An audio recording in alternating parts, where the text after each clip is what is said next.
I love this picture because it answers a question that people keeps coming up about this bent leg hurdling, which I don't see it exists because there's a point where the leg goes straight. Like I say, you know what I mean? I can't.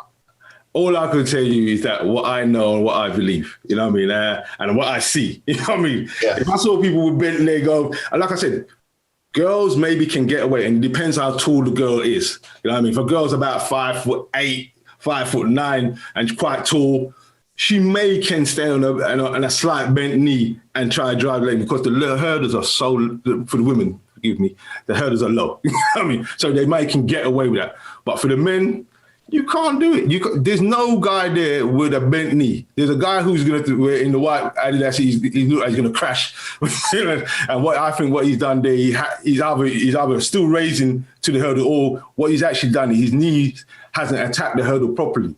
Yeah, so he's got to fly upwards to actually get over the top of the hurdle to come down. And then if you see the great man there, Robles, you can just see. Wow, I can see the foot you were talking about. Right. See the touchdown, yeah. That's right. So he's going to land, and he's going to land roughly on the front, the balls of his feet, and he's going to sort of pivot off that. You're not going to see a massive fall to the ground and hit the heel and then go back up. He would stay there, and most of the top. I'll tell you who were good. When I first saw that, I saw Colin Jackson do that. And it blew my mind. It blew my mind. I was like, hold on. What did I just see there? Even one of my training partners, UET, said, listen, did you see that? And I thought, yeah, he didn't collapse. He actually landed off on his lead leg. The heel didn't hit the ground. He just pivoted straight off of it. Lead leg and boom. I was like, how did he do that? You know what I mean? And then, like I said, I practiced that myself. I thought, boy, if he's doing that. Because I'm looking at saying, you must get Achilles injuries. The problem, I did get Achilles injuries, but it wasn't for it wasn't when I was hurdling. No, you know what I mean? From flat sprinting.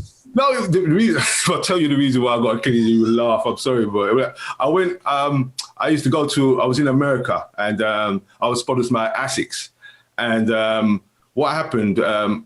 I wear a size 11, and what happened when you go to America? The sizes are a bit smaller. Yeah. So I'm saying a size 11, it was a size 10.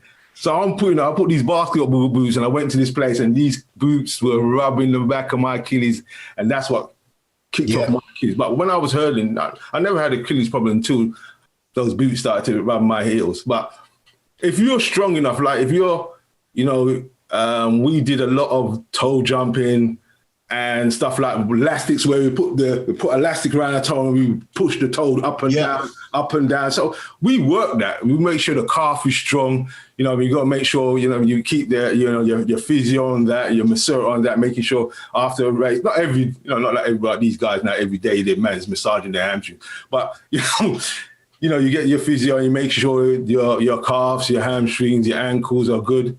You're right. I mean, I've never had no problem with my Achilles actually hurdling. You know what I mean?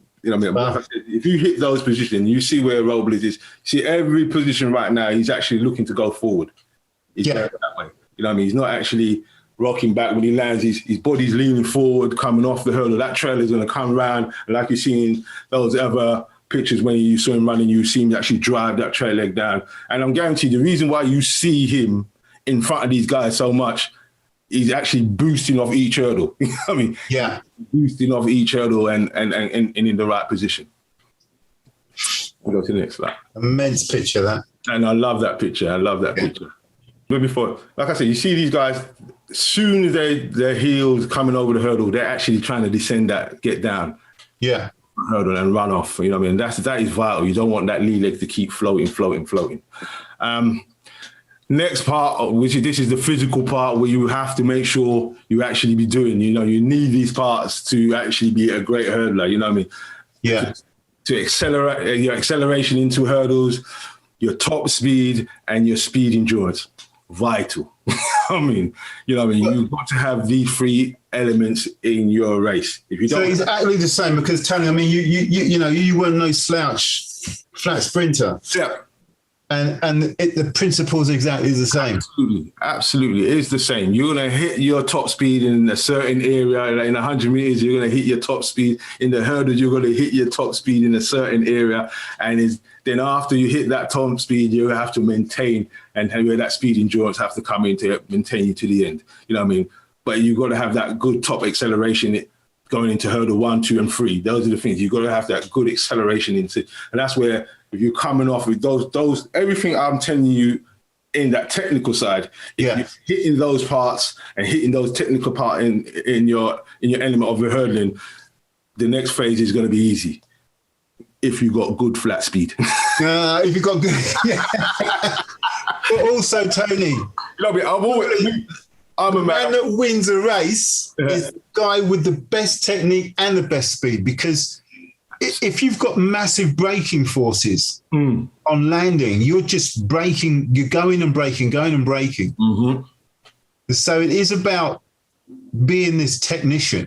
Absolutely. And holding that form and discipline right the way through all those hurdles. All those hurdles, man. All those hurdles. I said, I would say to my athletes, like, I said, if you don't execute your positions properly, the hurdles will talk to you. I mean, that's what I say. Because when you hit them, they talk to you, say, hey, you're trying to get pants. You didn't bring that round properly. If you hit it with the leader, you would say, hey, you didn't drive to that hurdle properly with the leader. You didn't clear it. But the hurdles will talk to you. If you don't do what you're supposed to do, hurdles will talk to you. And all the main thing is to try to negotiate those barriers without hitting them and create speed in between. But I always say, I'm a big believer of, you've got to have good flat speed. You've got to have basic good flat speed. You know what I mean? Steve's giving us some good stuff. But it's me, you know what I mean? I'm listening to this Steve right now. Rob Lowe's picture, that position allows him to drive the hip forward, which I've heard described as a speed impulse. It sounds like what Tony is saying, boost off the barrier. You've got to boost off a hurdle. You've got to boost. Yeah. You've got to feel that you get some people who, even especially the youngsters, I see more in the youngsters, where they're running into a hurdle and they're using the same speed what they ran into the hurdle and carry on. And I'm saying, but you're not running off a hurdle. You're not creating speed in between the hurdle. You're just running the same. And when you get somebody, especially when they change, especially like when the youngsters change to a different, from like say 75 hurdles to 80, then to the bigger, you find that they will struggle, because you will see we'll get to about hurdle 3, then hurdle 5 will seem far away because they're not running in between. They're not running. They're just using the momentum where they come from the blocks to hurdle 1, and they're trying to keep that, and they're not creating speed in between a hurdle. That's what you have to do. Yeah. You have to create. So Dominic is asking, what distances will you do flat runs to develop speed endurance? Oh man, see now, I'll speed endurance. I'm going long. I was going to say so.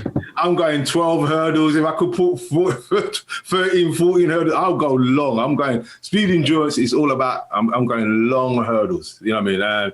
And if I find out some of my athletes are struggling near the end, what I do is, but this is, you got to find an athlete who's very bold and then very, not scared of hurdles. Girls sometimes get a bit scared. This exercise, some girls get a bit scared. The guys... Well, because it must be scary when you know you're knackered. Because you've got to get over it, because you wanted to hit the sweet spot as well. In fatigue. You're talking about in training? Yeah. No, but you give them good recovery. You don't just murder them. You don't kill them. You know what I mean? You give them good recovery, especially because hurdling is like parametrics, really. You're bounding over hurdles. So you've got to give hurdlers good little recovery, because, you know what I mean, it's telling on the body. So you got to make sure that they get a good recovery. Sometimes like 12 hurdles, I'll give them about 4 or 5 runs, give them good little recovery, but I'm looking at rhythm and making sure that they're executing their positions over the hurdles.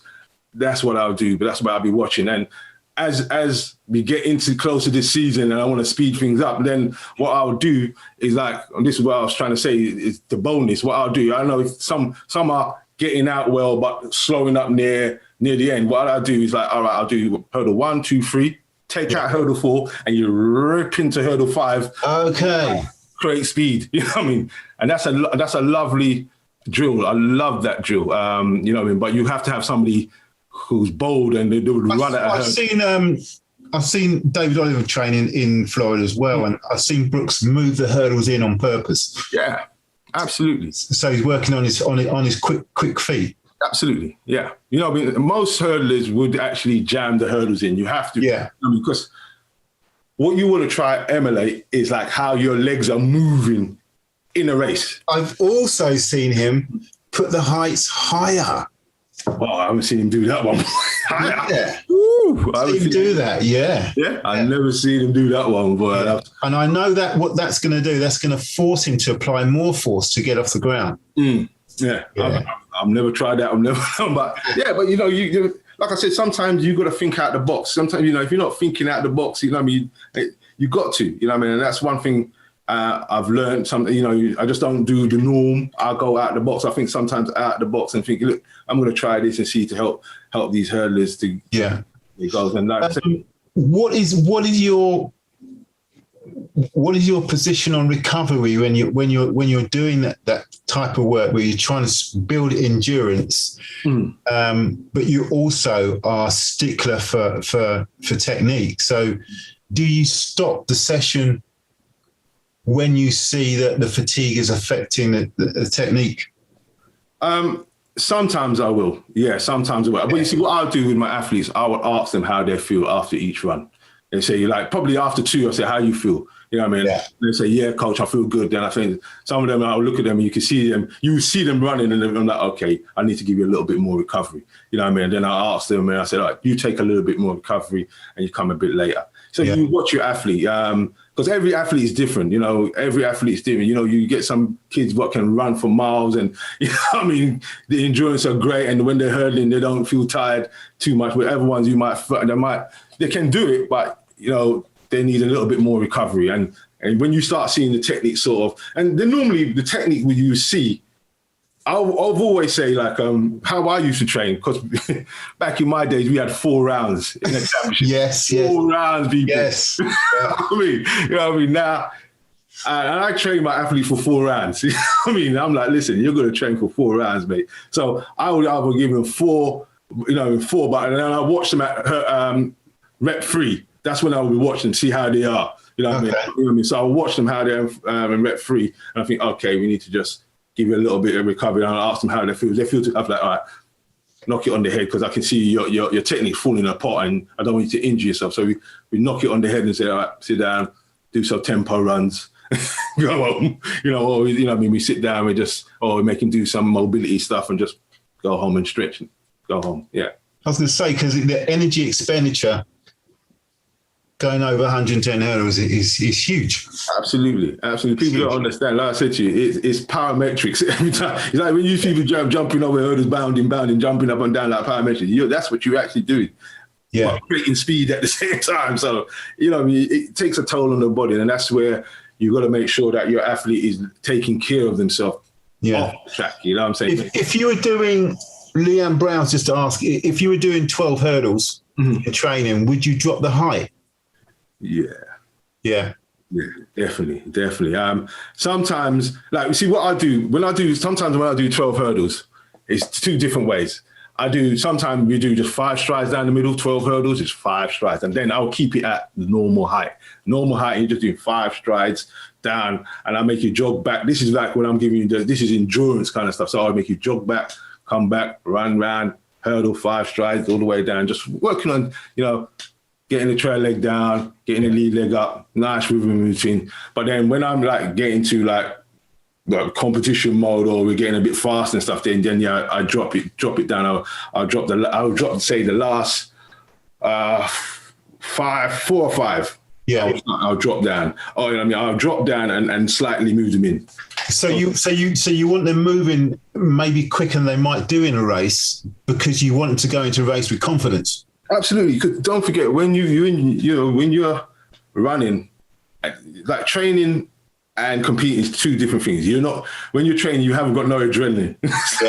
You're just running, you know what I mean? And so that's why sometimes you jam the hurdle in, because you actually want to be coming at the hurdles. When you actually racing, you're coming at the hurdles. Right, so you're making it challenge. You're making it challenging. Right, and you want to make the athlete sight the hurdles. You know what I mean? You want to sight the hurdles because when you are competing, you're going to have 7 people around you actually running the same place, you know what I mean? And you've got to be focused on your hurdles and sight these hurdles as you trying to create speed and hold speed endurance. Yeah. So it's all about sighting the hurdles, making sure your technique is, if your technique is efficient enough, you should be able to just, I remember one of my, Gianni, he was very good in the sense, he was like, he can just focus. He wasn't the fastest.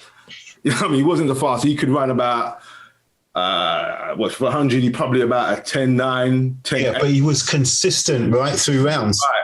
But you see, what he was, through the training we've done, he can be consistent through rounds. And because his technique was efficient, what he could actually do, because he wasn't fast, he can actually think about running in between, creating that speed in between, because he knows that he can get the lead leg around far, lead leg up, trail leg far. So when I spoke to him, I said, what do you think? He goes, all I'm thinking about running and creating speed in between, because I'm thinking, and then he's like, because I know I'm actually hurdling, I know how to hurdle. I'm not struggling to get my lead leg up, my trail leg around. I'm actually just thinking about creating speed in between. So if you're efficient enough, that's what you should be thinking about. But then at the same time, you're practicing sighting the hurdles in training. Gotcha.